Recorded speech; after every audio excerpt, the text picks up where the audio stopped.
আসসালামু আলাইকুম, স্বাগতম জানাচ্ছি বিবিসি নিউজ আন্তর্জাতিক সংবাদে। শুরুতেই সংবাদ শিরোনাম, এরপর বিস্তারিত। ইরানকে নিয়ে ট্রাম্পের কড়া বার্তা, মধ্যপ্রাচ্যে নতুন সংঘাতের আশঙ্কা। এআই দিয়ে উপন্যাস লিখলেন নোবেলজয়ী লেখক। তেলের দাম নিয়ন্ত্রণে রাখতেই ট্রাম্পের সুর নরম। দর্শক, এতক্ষণ শুনছিলেন সংবাদ শিরোনাম। এখন বিস্তারিত। আপনি যদি ইসরায়েলের ধ্বংস চান এবং মুসলিমদের পাশে থাকেন, তাহলে ভিডিওতে লাইক করে চ্যানেলটি অবশ্যই সাবস্ক্রাইব করে দিবেন এবং আপনার মূল্যবান মতামত অবশ্যই কমেন্টে লিখে জানিয়ে দিবেন। এখন বিস্তারিত।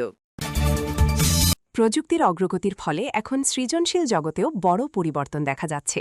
বিশেষ করে কৃত্রিম বুদ্ধিমত্তা বা এআই প্রযুক্তি নিয়ে বিশ্বজুড়ে আলোচনা যত বাড়ছে, ততই নতুন নতুন উদাহরণ সামনে আসছে।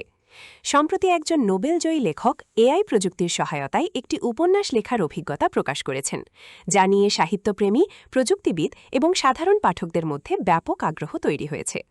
তিনি জানান, এআইকে পুরোপুরি লেখক হিসেবে ব্যবহার করা হয়নি, বরং এটি ছিল একটি সহজপুরের মতো। গল্পের কাঠামো, বিভিন্ন চরিত্রের বিকল্প ধারণা, ভাষার ভিন্নতা এবং তথ্য সাজানোর ক্ষেত্রে প্রযুক্তির সাহায্য নেওয়া হয়েছে। এই খবর সামনে আসার পর বিশ্বজুড়ে নতুন একটি বিতর্ক শুরু হয়েছে। অনেকে বলছেন, প্রযুক্তি ভবিষ্যতের সাহিত্য জগৎকে নতুন দিকে নিয়ে যেতে পারে।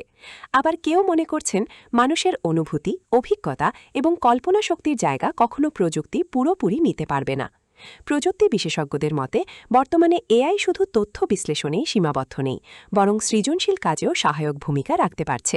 শিক্ষা, গবেষণা, চলচ্চিত্র, সংগীত এবং প্রকাশনা শিল্পেও এর ব্যবহার ধীরে ধীরে বাড়ছে। তরুণ প্রজন্মের অনেক লেখকও এখন নতুন প্রযুক্তির প্রতি আগ্রহ দেখাচ্ছেন। সামাজিক যোগাযোগ মাধ্যমে অনেকে নিজেদের মতামত জানিয়ে বলছেন, প্রযুক্তিকে সঠিকভাবে ব্যবহার করা গেলে এটি সৃজনশীলতাকে আরও সমৃদ্ধ করতে পারে। তবে সমালোচকদের একটি অংশ মনে করছেন, মৌলিকতা এবং মানবিক আবেগ সবসময় মানুষের সবচেয়ে বড় শক্তি হয়ে থাকবে। তাই প্রযুক্তি যত উন্নতই হোক না কেন, মানুষের কল্পনা ও বাস্তব অভিজ্ঞতার মূল্য কখনো কমবে না। এদিকে বিভিন্ন দেশ ইতিমধ্যে এআই ব্যবহারের নীতিমালা নিয়ে কাজ শুরু করেছে, কারণ প্রযুক্তির ব্যবহার বাড়ার সঙ্গে সঙ্গে কপিরাইট, নৈতিকতা এবং তথ্যের নিরাপত্তার মতো বিষয়গুলো গুরুত্বপূর্ণ হয়ে উঠছে। অনেকেই মনে করছেন, ভবিষ্যতে লেখক ও প্রযুক্তির সমন্বয়ে নতুন ধরনের সাহিত্যধারা তৈরি হতে পারে। আন্তর্জাতিক অঙ্গনে আবারও আলোচনার কেন্দ্রে চলে এসেছে মধ্যপ্রাচ্যের পরিস্থিতি। বিশেষ করে সাবেক মার্কিন প্রেসিডেন্ট ডোনাল্ড ট্রাম্পের সাম্প্রতিক বক্তব্য ঘিরে নতুন করে কূটনৈতিক বিশ্লেষণ শুরু হয়েছে। বিভিন্ন আন্তর্জাতিক সংবাদ মাধ্যমে প্রকাশিত প্রতিবেদনে বলা হচ্ছে, মধ্যপ্রাচ্যের নিরাপত্তা, আঞ্চলিক স্থিতিশীলতা এবং আন্তর্জাতিক সম্পর্ক নিয়ে ট্রাম্পের মন্তব্য বিশ্বজুড়ে মনোযোগ কেড়েছে। বিশ্লেষকদের মতে, বর্তমান সময়ে মধ্যপ্রাচ্যের যে কোনো পরিবর্তন শুধু ওই অঞ্চলের মধ্যেই সীমাবদ্ধ থাকে না, বরং বিশ্ব অর্থনীতি, জ্বালানি বাজার এবং আন্তর্জাতিক বাণিজ্যেও এর প্রভাব পড়ে। বিশেষ করে জ্বালানি নিরাপত্তার কারণে এই অঞ্চলকে ঘিরে সবসময়ই বড় শক্তিগুলোর নজর থাকে। সাম্প্রতিক মন্তব্যের পর সামাজিক যোগাযোগ মাধ্যমেও বিষয়টি নিয়ে ব্যাপক আলোচনা শুরু হয়েছে।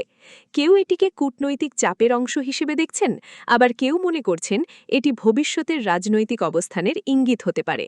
তবে এখনও পর্যন্ত কোনো বড় ধরনের আনুষ্ঠানিক পরিবর্তনের ঘোষণা আসেনি। আন্তর্জাতিক সম্পর্ক বিশ্লেষকরা বলছেন, বর্তমান বিশ্ব পরিস্থিতিতে নেতাদের প্রতিটি বক্তব্যই অত্যন্ত গুরুত্বপূর্ণ হয়ে উঠেছে, কারণ একটি রাজনৈতিক মন্তব্য কখনো কখনো আন্তর্জাতিক বাজারে বড় প্রতিক্রিয়া তৈরি করতে পারে।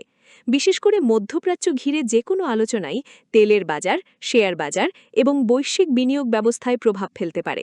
সাধারণ মানুষের মধ্যেও এই বিষয় নিয়ে কৌতূহল বাড়ছে। অনেকে জানতে চাইছেন, ভবিষ্যতে আঞ্চলিক সম্পর্ক কোন দিকে যেতে পারে এবং বিশ্ব অর্থনীতিতে এর কী ধরনের প্রভাব পড়তে পারে। অর্থনীতিবিদরা বলছেন, আন্তর্জাতিক স্থিতিশীলতা বজায় রাখা এখন আগের চেয়ে বেশি গুরুত্বপূর্ণ, কারণ বিশ্ব অর্থনীতি এখনও বিভিন্ন চ্যালেঞ্জ মোকাবিলা করছে। এর মধ্যে নতুন কোনো অনিশ্চয়তা তৈরি হলে তার প্রভাব বিশ্বব্যাপী পড়তে পারে। এদিকে কূটনৈতিক মহল বলছে, যে কোনো পরিস্থিতিতে আলোচনার মাধ্যমে সমাধান খুঁজে বের করাই সবচেয়ে কার্যকর পথ। বিশ্বজুড়ে সাধারণ মানুষও এখন স্থিতিশীলতা ও শান্তিপূর্ণ পরিবেশ দেখতে চায়। আন্তর্জাতিক বাজারে আবারও আলোচনার কেন্দ্রে উঠে এসেছে জ্বালানি খাত এবং তেলের দাম। সাম্প্রতিক সময়ে বৈশ্বিক অর্থনীতির বিভিন্ন পরিবর্তনের কারণে জ্বালানি বাজারে অনিশ্চয়তা তৈরি হয়েছে বলে মনে করছেন বিশ্লেষকরা। এর মধ্যেই সাবেক মার্কিন প্রেসিডেন্ট ডোনাল্ড ট্রাম্পের সাম্প্রতিক বক্তব্যকে অনেকে তুলনামূলকভাবে নরম অবস্থান হিসেবে ব্যাখ্যা করছেন। বিশেষজ্ঞদের মতে বিশ্ব অর্থনীতির বর্তমান বাস্তবতায় জ্বালানির দাম নিয়ন্ত্রণে রাখা অত্যন্ত গুরুত্বপূর্ণ, কারণ তেলের দাম বেড়ে গেলে এর প্রভাব শুধু পরিবহন খাতেই সীমাবদ্ধ থাকে না, বরং খাদ্যপণ্য, শিল্প উৎপাদন, ব্যবসা বাণিজ্য এবং সাধারণ মানুষের দৈনন্দিন জীবনেও পড়ে। আন্তর্জাতিক অর্থনীতিবিদরা বলছেন, বর্তমানে বিশ্ববাজার খুব সংবেদনশীল অবস্থায় রয়েছে, তাই বড় অর্থনীতির দেশগুলোর রাজনৈতিক ভাষা ও কূটনৈতিক অবস্থান বাজারে সরাসরি প্রভাব ফেলতে পারে। বিশেষ করে জ্বালানি উৎপাদনকারী দেশগুলো এবং বড় ভোক্তা দেশগুলোর সম্পর্ক সবসময় বিনিয়োগকারীদের নজরে থাকে। সাম্প্রতিক পরিস্থিতিতে বিভিন্ন দেশের নীতি নির্ধারকরাও বাজারে স্থিতিশীলতা বজায় রাখার উপর গুরুত্ব দিচ্ছেন। সামাজিক যোগাযোগ মাধ্যমে সাধারণ মানুষও এই বিষয় নিয়ে আলোচনা করছেন। অনেকে বলছেন, জ্বালানির দাম নিয়ন্ত্রণে থাকলে সাধারণ মানুষের জীবনযাত্রার খরচ কিছুটা স্থিতিশীল থাকে, কারণ পরিবহন ব্যয় কম থাকলে বাজারের অন্যান্য খাতেও ইতিবাচক প্রভাব পড়ে। আবার কেউ মনে করছেন, আন্তর্জাতিক কূটনীতির পরিবর্তনের সঙ্গে সঙ্গে জ্বালানি বাজারে নতুন সমীকরণ তৈরি হতে পারে। এদিকে বিভিন্ন আন্তর্জাতিক সংস্থা জানিয়েছে, আগামী কয়েক মাস বিশ্ব অর্থনীতির জন্য গুরুত্বপূর্ণ সময় হতে পারে, তাই সব দেশই এখন স্থিতিশীলতা বজায় রাখার দিকে বেশি গুরুত্ব দিচ্ছে। বিশ্লেষকরা বলছেন, বর্তমান বিশ্বে অর্থনীতি, কূটনীতি এবং জ্বালানি খাত একে অপরের সঙ্গে গভীরভাবে সম্পর্কিত, ফলে যে কোনো আন্তর্জাতিক মন্তব্য বা সিদ্ধান্ত বাজারে দ্রুত প্রতিক্রিয়া তৈরি করতে পারে। দর্শক, আপনার কি মনে হয়, ভবিষ্যতে জ্বালানি বাজার আরও স্থিতিশীল হবে নাকি নতুন পরিবর্তন দেখা যেতে পারে? আপনার মতামত কমেন্টে জানাতে পারেন। ভিডিওটি ভালো লাগলে অবশ্যই লাইক দিন, বন্ধুদের সঙ্গে শেয়ার করুন এবং আন্তর্জাতিক অর্থনীতি ও বিশ্ব পরিস্থিতির আপডেট পেতে চ্যানেলটি সাবস্ক্রাইব করুন। সবাই ভালো থাকুন, সুস্থ থাকুন। ধন্যবাদ।